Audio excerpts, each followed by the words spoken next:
There we go. All right. Hi, Silas. Hi, Laurie. How are you? Yeah, I'm good. Good, I'm good. good, thanks. Despite the weirdness of the world. How are Uh, you?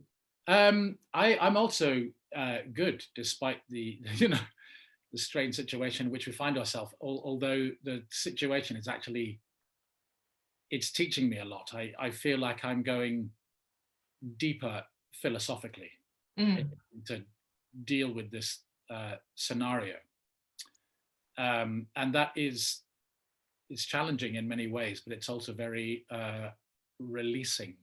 You know, since we last spoke to each other, I have generally been really good. The last few days have been a little bit stressful, or at least there has been stress inside of me. mm, Not being stressful, but in my head, right. Okay.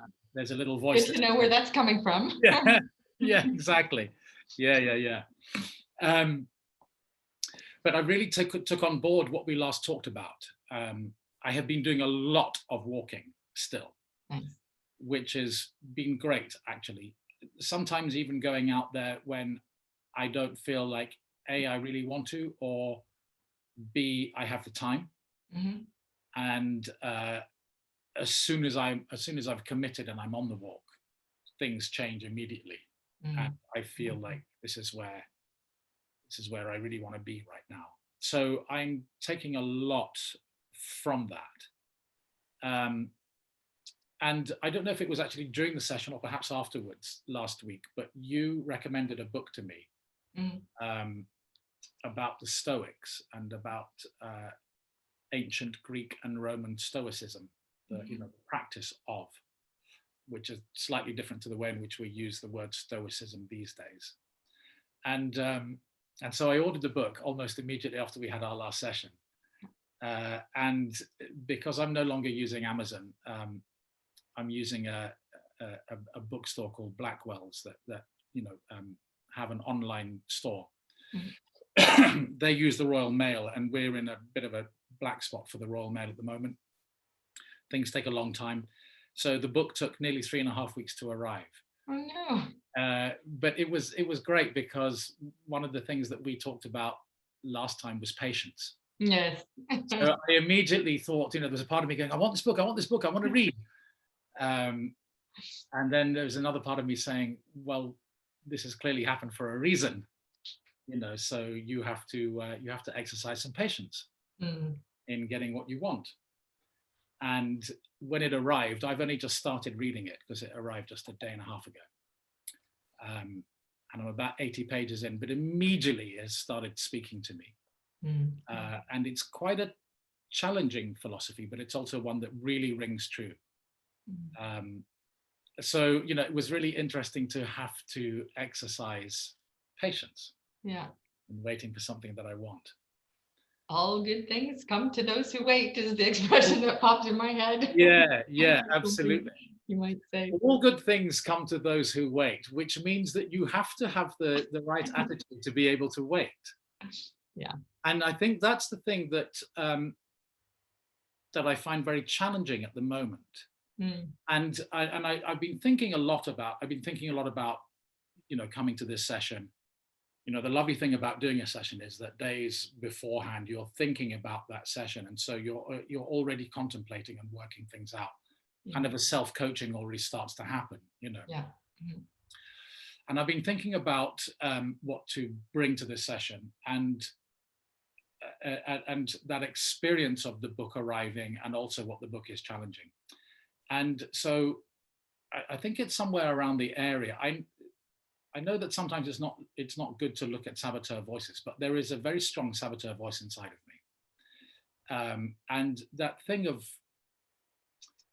uh, all good things come to those who wait means you have to learn how to wait. You have to learn how to be patient. You have to learn how to trust. That buffers up against a voice inside of me, which causes me some stress. Okay. And just to be clear, that expression just popped in my head. I wasn't trying to impose it on you. Just to be clear No, about that. no, it's a great expression. No, I didn't feel like you were imposing it upon me Okay. at all. Okay. But that it's a great quotation because it does actually get at a number of things. We have lots of these quotations, you Yeah. know, all good things come to those who wait, but those quotations hold something else. And that one really holds a thing for me, as like, how long are you prepared to wait? How much waiting can you do? Can you be courageous to do? Ooh, courage for waiting. Yeah. And that's really the thing for me, because the saboteur voice that I have is something around, you know, I should be doing more. I'm trying at the moment, we've talked about this, I'm trying to avoid all the shoulds Right. and trying to do the things that I want to do. And if that means doing nothing, then so be it. And it's very challenging because it comes up against all of these shoulds, which I think we probably all suffer from in this, you know, I've spoken about this before as well, this kind of goal-oriented, competition-oriented, capitalist world that we live in, which is all about more, building more, having more, creating more, doing more. And I'm trying to do less. Yeah. And I'm trying to do the things that feel in the moment good for me, as opposed to the things that cause me stress. So trying to get rid of the shoulds. And so, you know, waiting and being patient and trusting fortune and being prepared for every fortune that turns up is the challenge.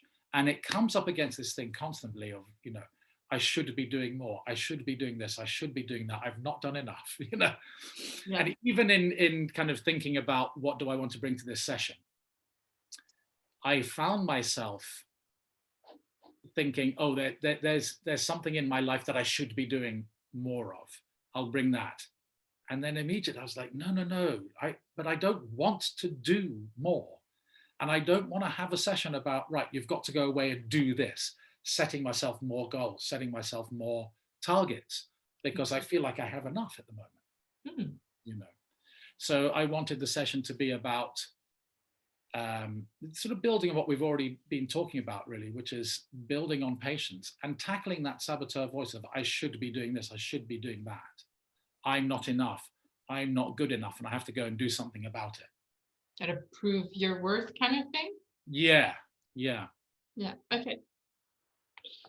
So we'll work on that. I just want to check on something first. Can I go back to when just a moment ago you said I have enough at the moment? Yeah. I don't want to do more. I want to really get that. Like, how does that show up in you? What's it feel like? Just explore that for a bit. How does it show up in me? Well,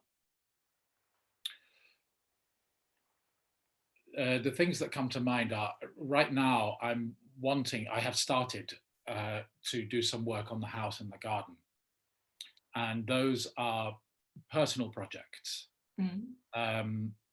They're incredibly valuable projects to me. I love doing this kind of stuff. But they're also money-saving projects. You know, we've talked about this before. When my saboteur voice says, oh, you're just wasting your life because you're pottering around. Actually, no, I'm not pottering. I'm building, you know, decorating, creating a beautiful home and a garden, landscaping. And I've started a course actually learning about no-dig landscaping, which is really interesting. It's an online course. So I have those projects on the go at the moment. And in the back of my back of my mind, I'm thinking, but I should be, you know, trying to do another audition on the audiobook website, or I should be trying to get more clients, or, you know, and those are not things that I feel that I actually want to do. Right. So doing the things that I want to do is concentrating on these personal projects, which involve carpentry and green woodworking and so on and so forth. But I always leave space, knowing that my agent can call with an audition, and then I have to drop everything and attend to this for, you know, it could be anything from a day and a half to 2 days of work, kind of preparing, learning, filming, editing, sending off the audition. So that's what it looks like. I have enough at the moment. In other words, I have enough to do. I've got enough to keep me occupied.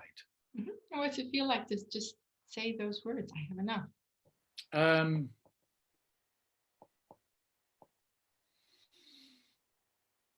It feels really good. It yeah, it feels really good. And I can feel that little saboteur voice knocking, saying you're not doing the right things, Okay. you know. It has a different way in. Do Yeah, more. yeah, it's really wanting to disrupt me here, Mhm. you know. Um, What do you I, think it really wants, that voice? What what does it want? hmm, that's a really good question.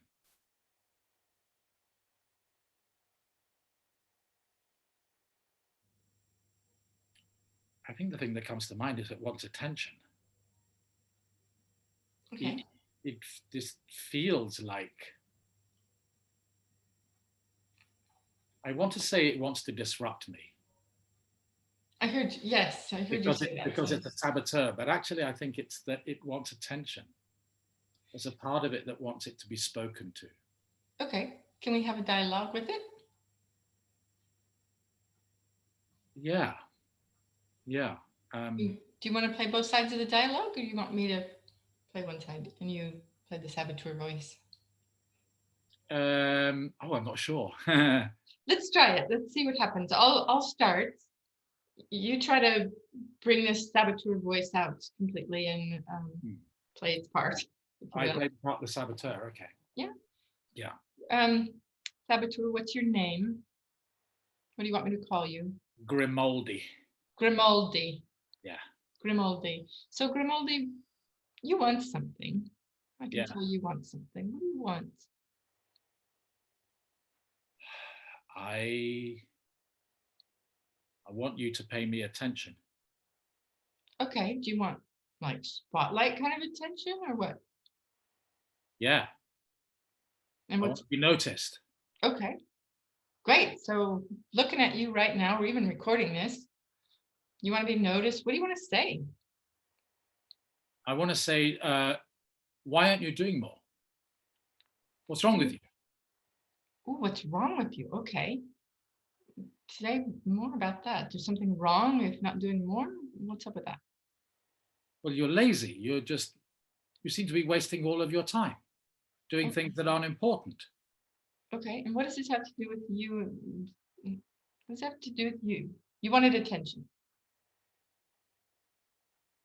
Yeah, I just wanted you to listen to me. Okay. So I hear you. We hear you. There should be more. You're saying that Silas is lazy. Yeah, What's your evidence? shut up.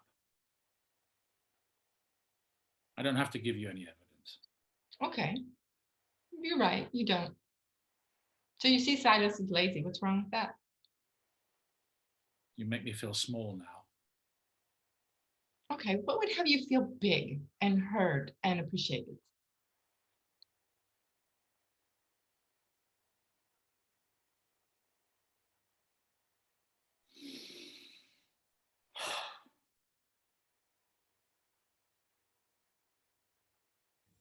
You've upset me now.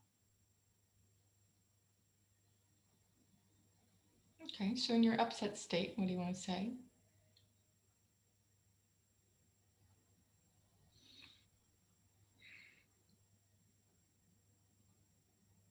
Why don't you pay me more attention? Why are you always trying to squash me? Mhm. Why can't you just leave me be?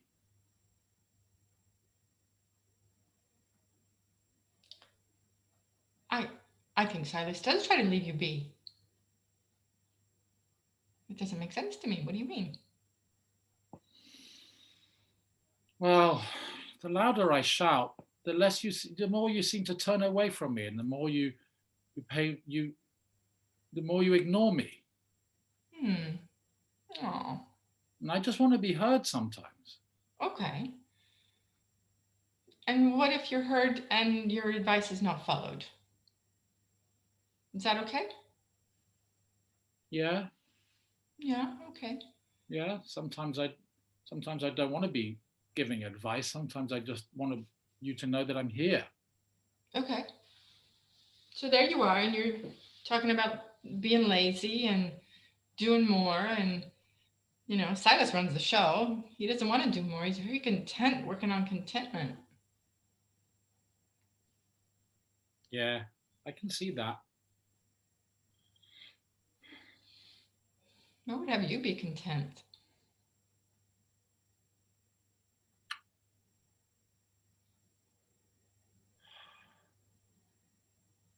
Sometimes if you just did some of the things that I want you to do, don't always shut me down. Okay. Sometimes, sometimes just listen and go and do some of the things that I want you to do. Like what? I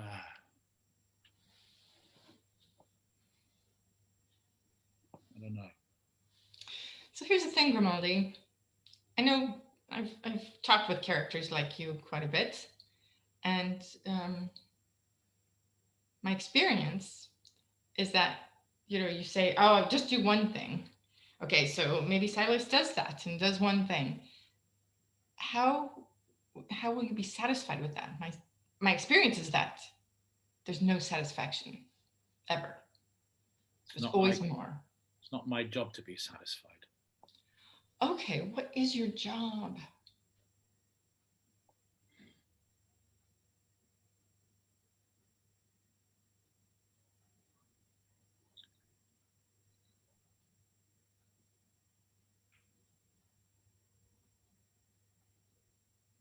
I don't want to talk to you anymore.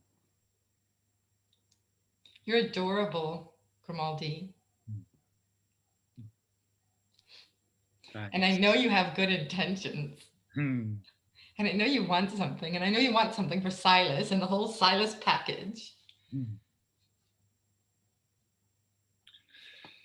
Yeah.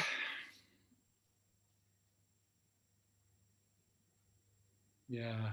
I suppose I want Silas to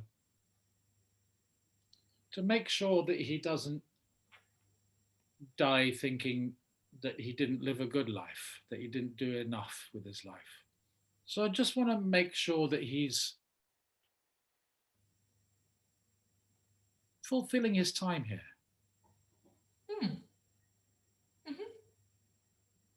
And if he says that he's fulfilling his time and living a good life, would you believe him? Can you trust him? Seems like an honest guy to me. Yeah. But then there's not a lot for me to do.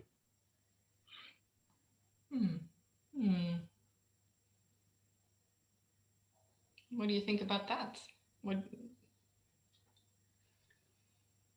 Oh, it might be quite restful. Might quite like it. Yeah. Okay. Can you give yourself permission to be lazy and rest? Oh, that would be really nice. Yeah, I can do that. So what if you rest, let yourself rest, and trust Silas to find fulfillment? Yeah. Just check in on you, tuck you in every now and then, make sure you're cozy. How about that? That'd be good. Okay. Okay, good. So we'll leave you to rest, Grimaldi. Thank you for the conversation. Whoa. It's so much fun. Yeah. Yeah. So, what was your experience, Silas?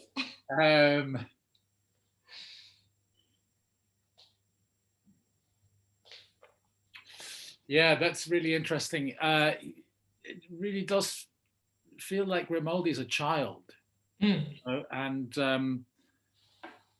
that the less attention that I pay to him and try and ignore him, the more agitated and sulky and needling he becomes. But actually, if I turn and pay attention to him and speak to him and figure out what it is, you know, ask him to figure out what it is that he wants, then he calms down. You know, he calms down. He really just needs to be spoken to. Yeah. which is, yeah. The really interesting thing about that is Grimaldi allowing Silas to trust himself and then actually trusting Silas. You know, that if Silas says it's okay, then it is okay, and Grimaldi can take a break too. Yeah. You know, but paying him attention and then reassuring him are the important things. Trying to ignore him doesn't work. Right. You know, it's interesting coming to this session because you did a wonderful thing quite a while ago when we were, you know, in the early stages of doing these sessions, where you didn't speak to my saboteur voice that came up. And I think we were doing a specific exercise. So you drew my attention back to the exercise. And it was the right thing to do in the moment, but there was a part of me that went, oh, there's no space here for the saboteur voice to be heard. You know? And coming into this session, I thought, actually, I want to tackle that saboteur voice, but I wonder if Laurie will let me. Oh. It's kind of like throwback to that session. You know, and maybe that was the thing that kind of built the stress up over the last couple of days and woke me up this morning. Was that actually this saboteur voice is there, but I spend a lot of time turning away from it and actually turning towards it and saying, what is it that you want, and being able to talk it down. You know. So if I think about that in terms of the work that we've been doing for the last few months, and also that what I have understood already from reading this book on the Stoics, there is some leveling up to do. There's some real contemplation of what I have in my life and accepting that is enough. You know, I read this wonderful thing, you probably remember it, about hedonic adaptation. You know, that we fall into these habits when we have something because we haven't dealt with our desire. You know, we desire something, when we get it, that ought to be enough, but it isn't, because we haven't yet dealt with our desire. So we then want the next thing. And it's called hedonic adaptation. You know, and the way to counteract that, the Stoics say, is to look at what you have and say, this is enough. I don't need anymore. I don't need to desire anymore. This is enough. In other words, you know, looking at what we have in life and accepting what we have in life, however big or small, is a way to tranquility. Yeah. And that's the way I think is the way to talk to the saboteur voice, to say, I have enough. You know. And actually, that is true. You know, in between this session and the last one, a couple of interesting things happened. One of which bore fruit, the other two of which may or may not bear fruit. But the first one was I did this voiceover from my home studio, which is, you know, one of our kind of achievements just before Christmas. And it's one of those scenarios where you do the recording and you get paid for the recording time. And then the company may or may not use your voice in a kind of, you know, in terms of, you know, they may not create the product in the end. They may not use that little bit of film or advert that they've created. And if they do, they may only use it the once, or it may get repeated. So depending on how they use it, that's how you get paid on top of the recording session you've already done. So I quite often do these, and, you know, they go into the mix, and more often than not, they don't get used. There's something that is kept in a library. But this time around, they decided to use it, and they decided to use it, you know, because they really liked the little kind of film that they'd made on a worldwide basis. So I got paid very handsomely for it, which I was not expecting at all. Nice. So, you know, in January, my voiceover agent, the first week, kind of back to work, as it were, And I always see January as a very quiet time for my profession. Things are gearing up. I get a surprise phone call from my voiceover agent saying, "This is how much you got paid for that gig." And I was like, "Whoa, that's fantastic!" And that'll, that puts a bit of money in the bank and tides me over for a number of weeks. So that was great. And the other two things that happened is that a friend of mine who's a very high-powered coach has put my name forward for this program that he's running, which means that from that program, one or two people may then decide to have me as their coach. And the other thing that happened is from the website, the audiobook website that I have put my profile up on now, somebody contacted me and said, "Would you please do a sample for us, because we love your voice, we love what you've put up on the website, and we would like you to do the audiobook for our book. Can you please do this sample? And if it works with the producers, then we'll use your voice." And so those three things are essentially people coming to me. They're not, they are from things that I have put into place beforehand. Sure. But I've left those things alone now. And what that taught me is that when I let go, then the universe can come in. Letting go, that's always the balance. It's like, am I letting go too much, or is the balance just right? Or, do I need to up it a little bit? Or, am I overstressing by thinking I should do more? And keeping that balance is the difficult thing. So coming back to the saboteur voice, it's really good actually just to speak to the saboteur voice and ask myself those questions. Do I have enough? I can say at the moment, I have enough money in the bank, not to worry about trying to find any more. I have time on my hands. I've got a good kind of relationship with the way in which I audition at the moment.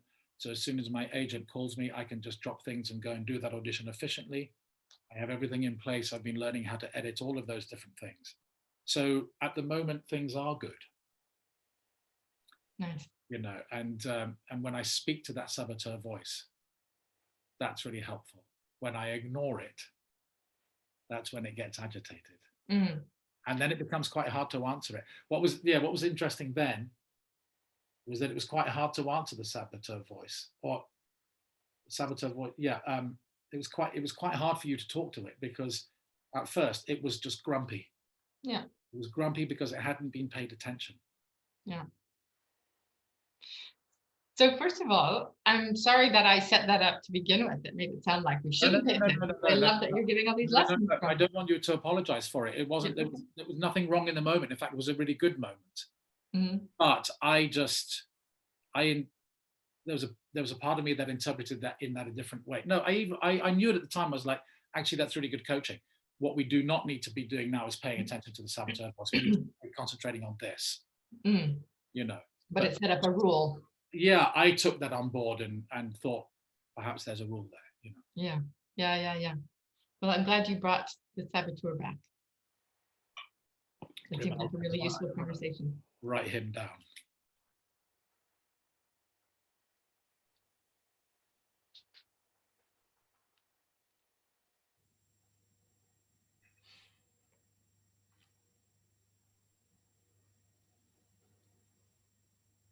Yeah. Okay. And here's something I want to check with you about your conversations with Grimaldi. Yeah. If he's wanting you to do more, and you tell him, I've got enough, look, I've got enough. I want you to check out different voices. If you respond to him in a somewhat defensive voice, I've got enough, look, all right, already, I've got that might have a different impact than if you say, hey, we're okay, got enough. Check it out in your own mind, the difference.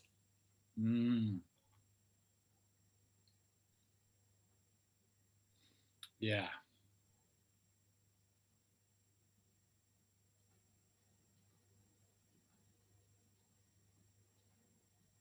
Yeah, there is a huge difference actually.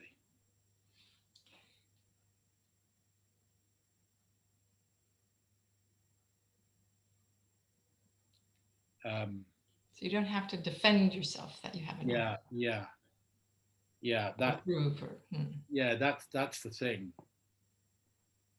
Having to justify myself when I use that defensive voice, it's from a place of stress and fear, which is feeling like I have to justify myself. Mm. And when I don't feel like I have to justify myself, things flow a lot more. Mm. I wonder where that comes from. I mean, I'm thinking that I can think of dynamics between me and my parents when I was younger. I've done a lot of therapy on that, and I can understand where the need to justify myself comes from. Mm-hmm. You know, that's actually, that's to do with needing attention as a young boy, because my father was pretty much absent, Mm. and my mother was unwell, so she was also, not as attentive as I needed her to be. I say that without judgment of either of them, but those are the facts, but I also think that it's part and parcel of being in the profession that I'm in. I was thinking the other day that, there's probably no other profession where people have to do job interviews as many times as I've had to do in my life. Right. And that comes with a level of, you feel like you feel like you're justifying yourself. You're constantly saying, look at me, I'm good enough. Look at me, I'm good enough. And it happens so often. And 80% of the time that you're doing that, people don't answer, or people don't give you the job. So it's very hard not to take that on board, and it takes a lot of effort to cleanse yourself of that kind of natural response. Mm-hmm. Of course, they're not saying that to me. They're not saying you're not good enough. They're just saying that doesn't work for the way in which we've seen the role. But when you do that enough, I think that you can get into the habit of trying to justify yourself. Yeah. You know. So imagine moving forward in your life Mm. without ever having to justify yourself again. Oh. Wow. Wouldn't that be lovely? Yeah. God, that's an immediate release just thinking about that. I don't have to justify doing this. I don't have to justify who I am. Don't have to justify your choices Mm. and how you spend your time. Mm. You get to choose. Wow. That's like a bolt from the blue, actually, just imagining that. What a release. And what a relief. Mm. Somebody comes to mind. I had a friend once. I haven't seen him for a while now. We didn't fall out. We just, went separate ways for a while. But he's an actor that I worked with years ago, and I was fascinated by him. He's a really lovely man, great artist, and a very, very good actor as well. I was fascinated by him because he just never seemed to be in a position where he felt he had to justify himself. Mm. It's almost like he really didn't care what people thought of him. Mm.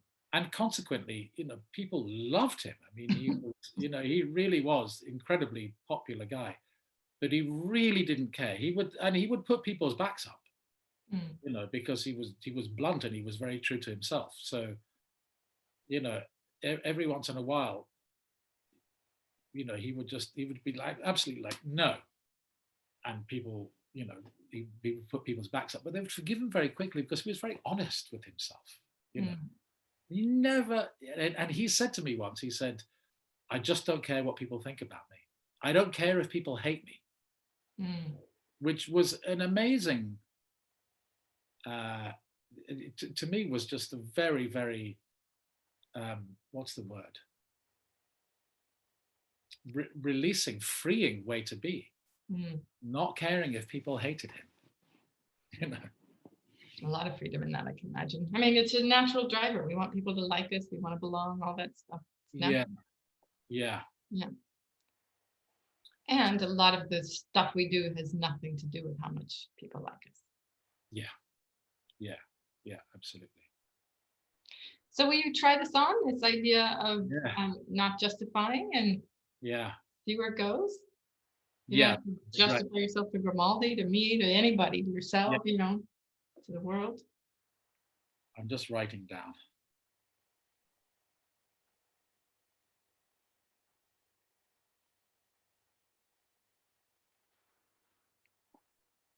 Great. There's sort of a parallel to what the conversation with Grimaldi, like, if you trust you, if you trust you, if you trust you to make good decisions, Yes. all Yeah, will be okay. yeah,